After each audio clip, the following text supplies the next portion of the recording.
ইংরেজিতে নিজের পরিচয় দেওয়ার জন্য আজকের এই একটা ভিডিও আপনার জন্য এনাফ হবে যদি মনোযোগ দিয়ে দেখতে পারেন এবং প্রয়োজন হলে মাঝে মধ্যে দুই একটা স্ক্রিনশট নিয়ে রাখতে পারেন। সো EnvioNixের স্পোকেন ইংলিশ সিরিজের প্রথম ভিডিওতে সবাইকে স্বাগত। যে কোনো ভাষাতেই নিজের পরিচয় দিতে গেলে আমাদেরকে নিজের নাম দিয়ে শুরু করতে হয়, আর এই নাম বলার ক্ষেত্রে ইংরেজিতে 2 থেকে 3টা সেন্টেন্স স্ট্রাকচার আছে যেগুলো ব্যবহার করা যেতে পারে। প্রথমটা একদম সিম্পল, আই অ্যাম। দ্বিতীয়টা হচ্ছে মাই নেম ইজ। একটু ভালো করে বলতে গেলে মাই নেমস। এবং তৃতীয় যে সেন্টেন্স স্ট্রাকচারটা সেটা হচ্ছে দিস ইজ। অর্থাৎ আমরা নাম বলার ক্ষেত্রে ব্যবহার করতে পারি আই অ্যাম, আমার নাম যদি হয় Roman, I am Roman, my name's Roman, this is Roman.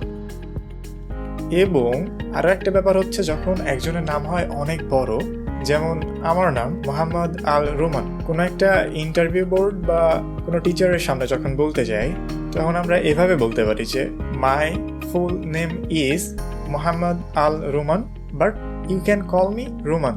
So আপনার নাম যখন অনেক বড় হবে আপনি ব্যবহার করবেন my full name is, but you can call me ছোট্ট নাম।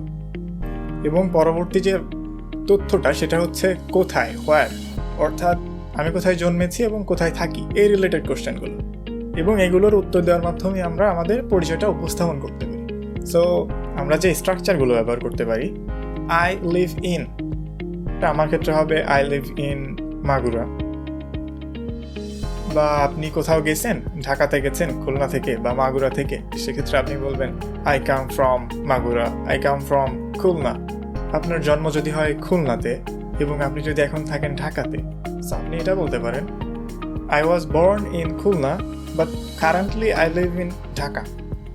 আপনি ধরেন 5 বছর আপনি ঢাকাতে আছেন এবং এখান থেকে আপনি একজনকে পরিচয় দিচ্ছেন যে আমি ঢাকাতে থাকছি 5 বছর ধরে, সেক্ষেত্রে আপনি বলতে পারেন I have been living in Dhaka for 5 years. তাহলে হোয়ার প্রশ্নের উত্তরে আপনি বলতে পারেন I live in, I come from, and I have been living in for years. তৃতীয় ধাপে শিক্ষা সম্বন্ধীয় তথ্যগুলো উপস্থাপন করতে আমরা ব্যবহার করতে পারি I study in class। প্রতিষ্ঠানের নাম বলতে I study at। ধরেন আপনি একটা বিষয়ের উপর কোর্স করতেছেন, হতে পারে সেটা স্কিল ডেভেলপমেন্ট বা অন্য কোনো ক্ষেত্রে, আপনি সেক্ষেত্রে জাস্ট বলতে পারেন I am pursuing a course in digital marketing, video editing। তাহলে শিক্ষা সম্বন্ধীয় তথ্যের ক্ষেত্রে বলবো I study in class, I study at, I am pursuing A degree or course. এডুকেশনের পরে আমরা জব রিলেটেড তথ্য দিতে 3 থেকে 4টা সেন্টেন্স স্ট্রাকচার ব্যবহার করব।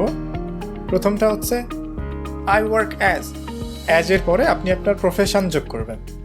I work as a content creator, or I work as a teacher, I work as a graphics designer, অথবা I am a graphics designer, a video editor, an electrician।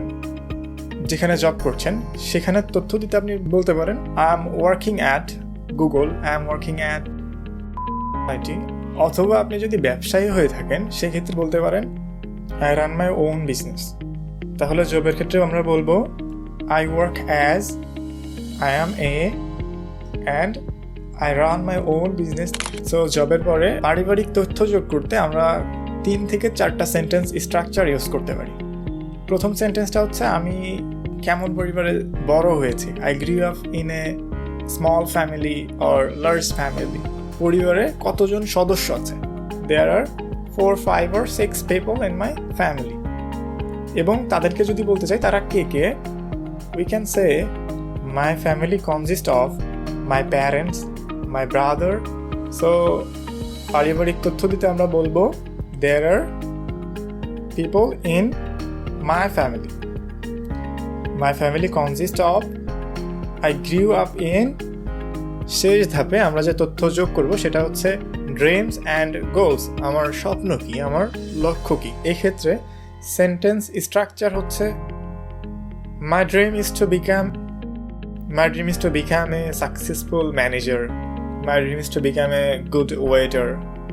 অথবা আপনি simple একটা সেন্টেন্সে বলতে পারেন I hope to achieve something. I hope to achieve award, financial freedom, good scholarship.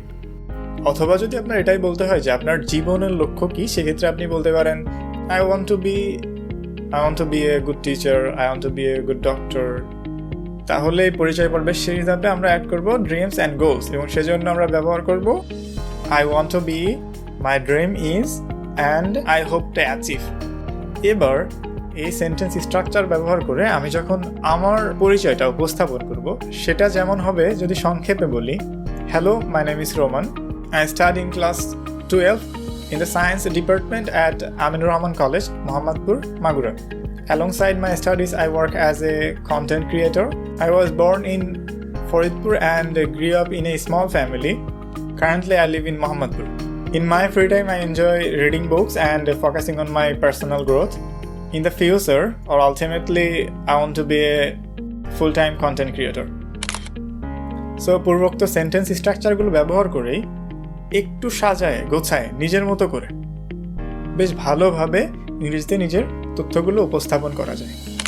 এই ছিল প্রথম ভিডিও EnvioNix-এর। এরপরে আরও কিছু ভিডিও আসতেছে, আমি শুরু করছি। শুরুর দিকের ভিডিওগুলো অত বেশি ভালো হওয়ার কথাও না, যতদূর পারি চেষ্টা করছি। দেখা হচ্ছে পরবর্তী কোনো ভিডিওতে।